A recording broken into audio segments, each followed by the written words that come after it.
Hi guys, welcome back to the vlog. So guys, आज मेरा है 37th व्लॉग और ये बहुत बड़ी चीज़ है मेरे लिए यार, रेगुलर 37th व्लॉग डालना। सो अभी हम करने जा रहे हैं ब्रेकफास्ट, उसके बाद जाएंगे हम जिम। ब्रेकफास्ट लाइक मेरा रहेगा प्रोटीन वाला दूध, और कल रात को ना डोमिनोज से कुछ ऑर्डर किया था, वो बच्चों का सब वो खाएँगे, चॉको लावा भी खाएँगे, फिर पनीर भी खाएँगे, सब कुछ मिक्स डाइट करके उसके बाद जाएंगे हम gym. So guys, this is our breakfast, Zingy parcel and protein वाला मिल्क और ये हमारे क्रीम वाले बिस्किट। सो गाइस, गर्मी थी ज़्यादा तो इसलिए मैं धूप के टाइम पे जिम नहीं जा पाया। अब हम जाएंगे, पहले काम मम्मा के साथ जा रहा हूँ मैं। बेसिकली एक शादी आ रही है पास, तो मम्मा ने उसके लिए कुछ कपड़े स्टिच कराने हैं और बेसिकली मैंने भी अपनी एक ड्रेस स्टिच करने देनी है। वो पहले मैं आपको दिखाऊंगा। अभी कपिल शर्मा ने जो जब प्रियंका चोपड़ा उसके शो में आई थी, जब उसका स्पेशल शो था, तो उसने जो उनसी ड्रेस पहनी थी मैंने वो भी स्टिच करानी है। प्रॉपर ब्लैक जापनीज़ के ऊपर हैंड वर्क हुआ हुआ, वो हम कराएंगे स्टिच। और अभी मैं पहले मम्मा के साथ जा रहा हूँ, उसके बाद जाएंगे हम जिम। गाइस, मैंने ना आपको बतानी थी बात, तो आपको बात बताने के लिए मैंने एक सिनेमैटिक एंगल सेट किया है। प्रॉपर ब्लर आ रहा है और आपको एक अच्छा सा व्यू दे रहे हैं हम, ठीक है। तो बात ही थी, कल मैं गया था हीटेक्स लेने। हीटेक्स एक फेविकॉल की आइटम है, ठीक है। तो वो बेसिकली माइका मुका जोड़ने का काम आती है। तो मैंने बोला जी हीटेक्स, तो मैंने हीटेक्स रखी टेबल पे, मैंने से देखी, ठीक है, मतलब क्या है। तो आंटी साहब ने कहती बेटा इसको सूंघो मत। एक ना बच्चा आता है, वो मेरे से ले गया और अगले दिन जाकर उसने बताया, जब फिर से कुछ सामान लेने आया, कहता है कारपेंटर थे छुट्टी पे, ठीक है, आपको पता लेबर छुट्टी मारती है। वो कहता मैं दुकान का लड़का ले गया ना, खुद ही फेविकॉल लगाने बैठ गया। वो खुद फेविकॉल लगाने बैठा, हीटेक्स आइटम थी, कहता उसको सूंघ के वो पूरा एक दिन बेहोश रहा, उसको नशा हो गया उस चीज़ का। इतने महंगे बच्चे पैदा हो रहे हैं आजकल जो हीटेक्स के नशे करके, मतलब नशे उसने किए नहीं, उसको यूज़ करने के लिए उसको यूज़ किया और उसकी जो उसको स्मेल आई, उससे वो एक दिन बेहोश पड़ा रहा। ऐसे महंगे बच्चे हो रहे हैं। गाइज, अभी मैं निकला हूँ तो रास्ते में बसंत एवेन्यू मार्केट में आहूजा से हम ले रहे हैं फिरनियाँ। होली में फिरनी एक सौगात होती है, लाइक पंजाबियों में होलियों में किसी के घर, अपने रिलेटिव्स के घर पे गिफ्ट देना, कुछ देना है, तो 10-20 फिरनियाँ किसी के घर जा रही है साथ में सामान, तो फिरनियाँ होली में हम लोग देते हैं, तो वो लेने आए हैं। तो मैं तो गाड़ी में बैठा हूँ, मम्मा गए अंदर फिरनियाँ लेने और सामान लेने। गाइज यार, इन गाड़ी की विंड स्क्रीन बहुत गंदी हो चुकी थी, पर फिर भी हम आपको दिखाएंगे। इस गली के अंदर वो आहूजा स्वीट शॉप है। गाइज, अब आ चुके हैं मम्मा को लेके इधर बेसिकली मम्मा ने कोई अपना ड्रेस वगैरह स्टिच करानी थी। अब इसके बाद जाएंगे हम कुछ खाने पीने, भूख बहुत लगी है। सो गाइस, अब हम पहुंच चुके हैं ब्रिजवासी। नाउ हम पहुंच चुके हैं KFC। ब्रिजवासी से जो हमें चाहिए था वो मिला नहीं, अब हम खाएंगे KFC। आपको उसके बाद दिखाते हैं मार्केट का माहौल। सो मौसम थोड़ा इस टाइम में प्लेजेंट है और काफ़ी रश है।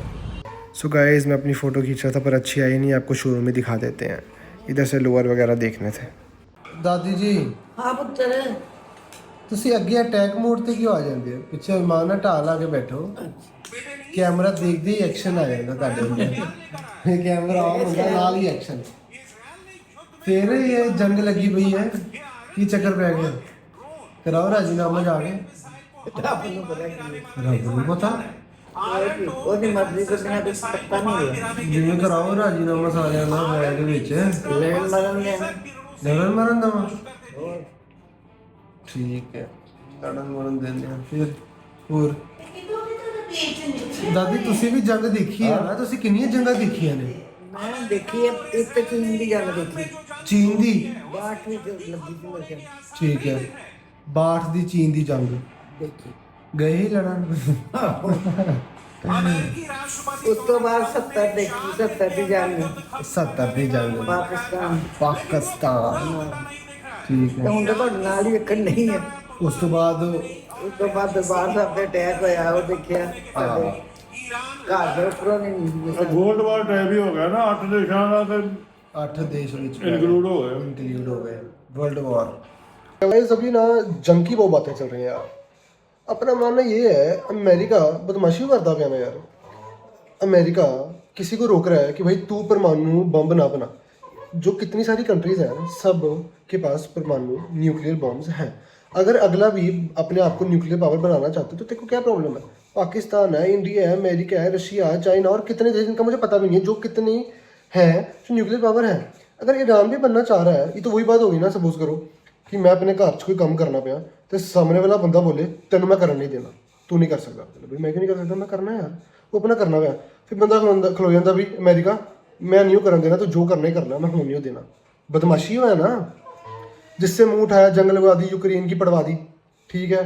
उसको इंटरव्यू, आपको याद होगा ट्रम्प और क्या कहते हैं यूक्रेन का जो प्राइम मिनिस्टर प्रेसिडेंट जो भी है, इंटरव्यू में आया जैसे गली के बच्चे उसमें एक दूसरे की बेइज्जती पंचेस नहीं मार रहे होते, लाइक बोलने वाले पंचेस, तो वो आपस में एक भाई सुपर पावर अमेरिका की बैठ के वैसे कर रहा है, वो उसको आगे जवाब दे रहा है, उसको जो आगे जवाब दे रहा है, खुद की बेइज्जती करवा रहा ना।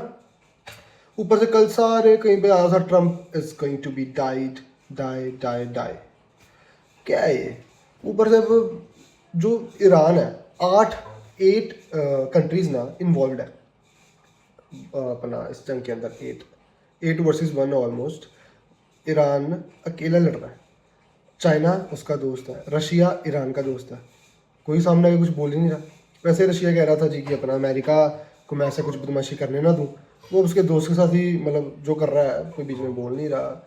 मतलब बन तो गए हैं वर्ल्ड वॉर के पुराने प्रॉपर सिनेरियो। अगर किसी भी बंदे की कंट्री ने, रशिया चाइना बीच में आ गई, बड़ी पावरफुल कंट्रीज, अमेरिका तो आया हुआ है वन साइड कर रहा है।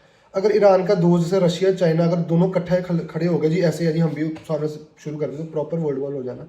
एक ने तो कर दिया है, दूसरे वाले भी आ जाए जी हाँ ठीक है हम भी फिर करेंगे, हम भी पागल ही हैं, अगर तू पागल है तो प्रॉपर वर्ल्ड वॉर सिनेरियो। फिर कहीं ना कहीं से इंडिया का भी बीच में कुंडी आ जाएगी जी, कहीं ना कहीं इंडिया को भी बीच में पार्ट लेना पड़ेगा। इंडिया पाकिस्तान की भी जंग बीच में शुरू हो जाएगी, जैसे अफगानिस्तान और शायद पाकिस्तान की चल रही है, बीच में इंडिया पाकिस्तान की भी हो जाएगी।